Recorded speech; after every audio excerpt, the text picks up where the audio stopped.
안녕하세요. 코스피 지수가 단기간에 급등한 측면이 있다고 봅니다. 따라서 적절한 조정이 필요한 시기가 아닌가 합니다.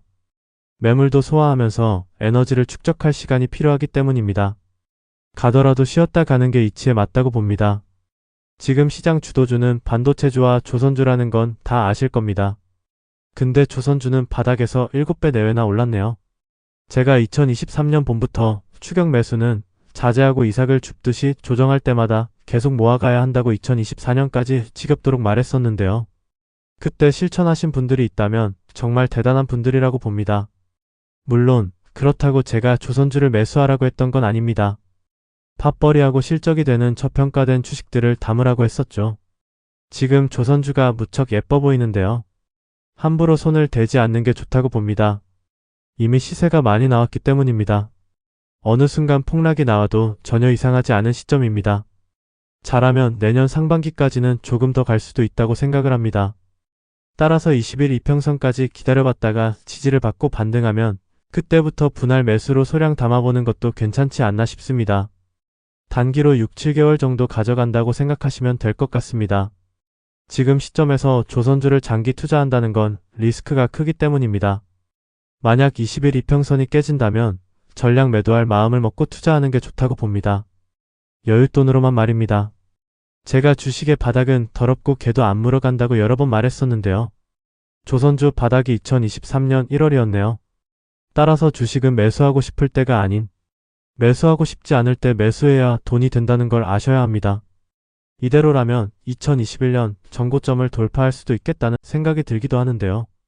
얼마 전에 산업통상부가 발표한 역대 8월 중 사상 최대 수출 실적 달성이 호재로 작용하면서 2021년에 전고점을 돌파할 수 있는 명분이 될 수도 있지 않나 싶습니다. 하지만 추격 매수는 자제하는 것이 좋다고 보는데요. 이 시점에서는 조정을 기다려보는 것도 나쁘지 않다고 보기 때문입니다.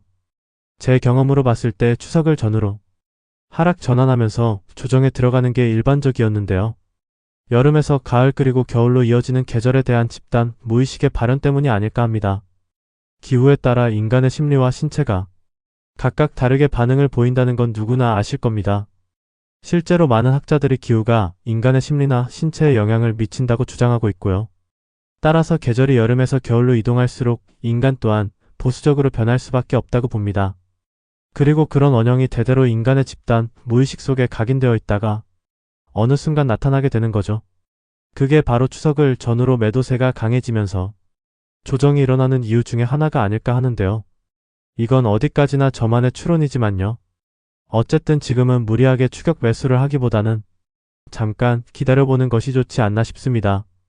월봉으로 봤을 때 2021년 코스피 지수가 고점을 찍고 3년 넘게 조정을 했는데요. 조정이 길었던 만큼 앞으로 상승폭도 크지 않을까 합니다. 일단 추세가 전환되면 관성의 법칙 때문에 같은 방향을 향해 지속적으로 움직이려는 속성을 갖게 됩니다. 보통 강세장은 길면 2, 3년 정도 유지되는데요. 엘리엇 파동 이론상 상승 1파가 나왔고 상승 2파 구간에 진입한 것이 아닌가 생각합니다. 따라서 내년에 상승 3파가 나올 가능성이 크다고 봅니다. 여러분도 아시겠지만 상승 3파가 가장 먹을 게 많은 구간입니다. 그리고 내년 하반기나 내후년에 상승 5파가 나오면서 강세장이 마무리되지 않을까 하는데요. 따라서 이번 추석을 전후로 조정폭이 커진다면 내년을 염두에 두고 분할 매수에 들어가는 것이 좋지 않나 싶습니다.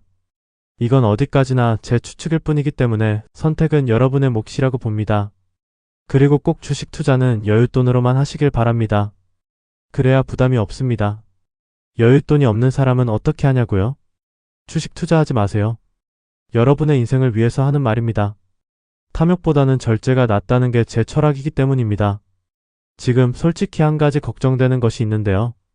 그건 바로 미국의 불확실성이 너무나 커졌다는 거죠. 예측을 할 수 없는 수준에 도달했다고 봅니다. 이게 앞으로 주식시장의 변수로 작용할 가능성이 무척 크다고 생각합니다. 한마디로 골칫덩이가 됐는데요. 미국이 이렇게 될지 누가 상상이나 했을까요? 역시 상승과 하락은 하나의 순환 과정이 아닐까 합니다. 그게 우주 만물의 이치죠. 아닌가요? 요즘 세상을 보면 점점 미쳐가고 있는 것이 아닌가 하는 생각이 듭니다. 우리나라만 하더라도 사이비 종교가 미쳐서 날뛰고 있으니까요. 우리나라가 미개한 원시 부족 국가인가요? 어떻게 OECD 국가 중 고학력자가 가장 많은 우리나라에서 사이비 종교가 판을 치는 게 정말 납득이 가지 않습니다. 100번 양보해서 옛날에야 못 배우고 못 살던 시절이라 그럴 수도 있다고 이해를 하는데요. 근데 21세기 선진국에서 무슨 정신 나간 짓인가요? 사이비 종교 신도들은 단순한 피해자가 결코 아니라고 봅니다. 상식적인 사람이라면 절대 사이비 종교를 믿을 수 없기 때문입니다.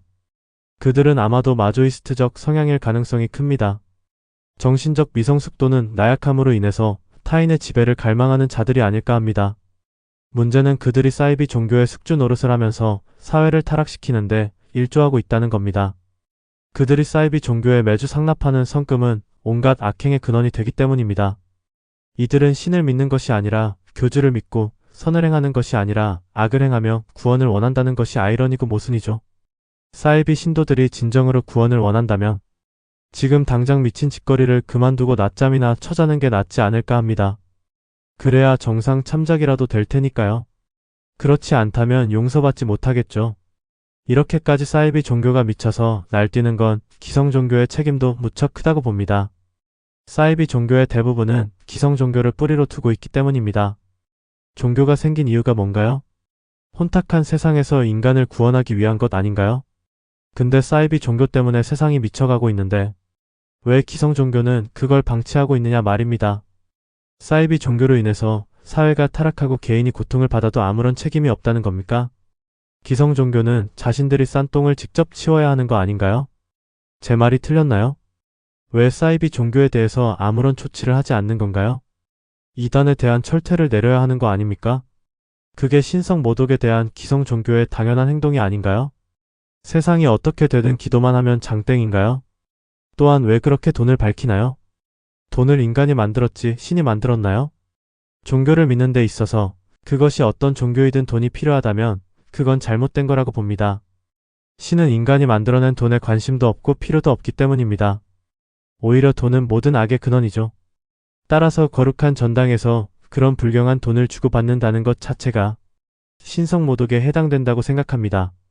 이제 종교개혁을 통해 썩은 살을 도려내야 할 시기가 아닌가 합니다. 그걸 기성 종교가 스스로 해내지 못한다면 그들에게서 기대할 것은 없지 않을까 싶습니다.